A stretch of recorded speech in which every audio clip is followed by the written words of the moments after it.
Si vous aussi vous voulez vous lancer dans les affaires mais vous ne savez pas comment vous constituer une épargne, alors cette vidéo est faite pour vous. C'est parti. Salut les amis, c'est Philippe de Investir au Pays, la chaîne de la diaspora qui agit, la chaîne de tous ceux qui veulent contribuer à bâtir une Afrique nouvelle et un monde meilleur en s'appuyant sur l'entrepreneuriat et l'investissement. Si vous êtes nouveau, pensez à vous abonner afin de recevoir gratuitement nos prochains contenus.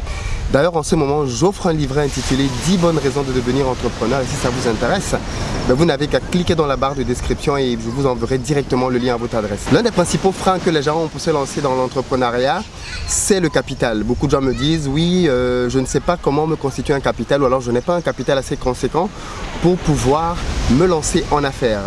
Alors il faut savoir que pour répondre à cette question-là, il y a plusieurs éléments à voir. Le premier élément, c'est quelle est la compréhension que vous avez du cycle de l'argent. Le cycle de l'argent, en fait, c'est un cycle assez simple, mais qui est mal compris. Quand vous avez votre principale source d'entrée qui vous parvient à la fin de chaque mois, qui est souvent le salaire, qu'est-ce que vous en faites?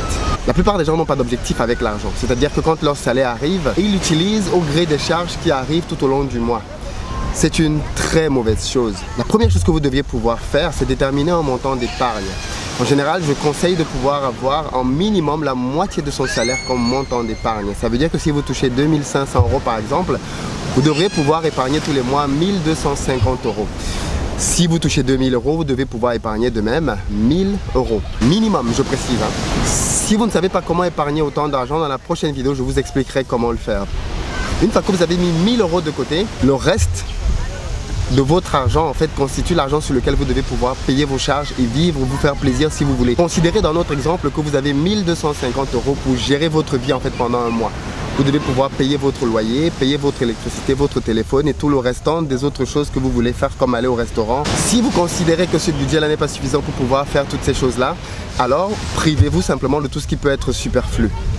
Les restaurants, les sorties par exemple. Alors une fois que vous avez mis de côté votre épargne et qu'avec le restant de votre salaire vous avez réglé vos charges, vous êtes dans un bon cycle. Si vous parvenez donc ainsi à mettre de côté tous les mois 1000 € ou 1250 €, à la fin d'année vous aurez 12 000 €.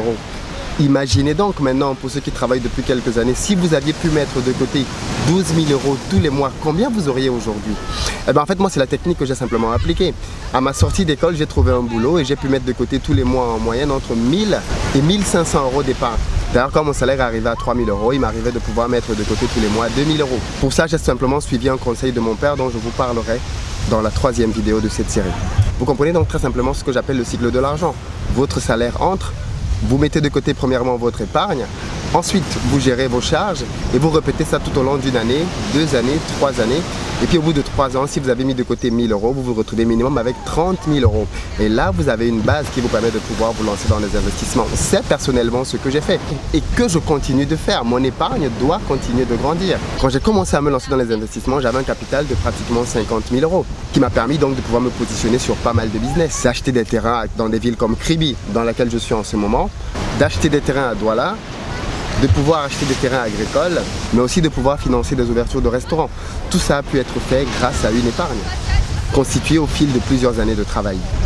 Donc en conclusion les amis, touchez votre salaire, mettez de côté une épargne, n'y touchez pas. Considérez que votre salaire tous les mois est de 1500 € si vous gagnez 3000 €, est de 1000 € si vous gagnez 2000 €. Et ces 1000 € là, n'y touchez pas pendant 1, 2, 3 ans. Et puis vous aurez votre capital. Il n'est jamais trop tard pour commencer. Commencez aujourd'hui et projetez-vous. Projetez-vous en vous disant, dans 1 an, dans 2 ans, dans 5 ans, je serai à 30, 40, 50 000 € d'épargne.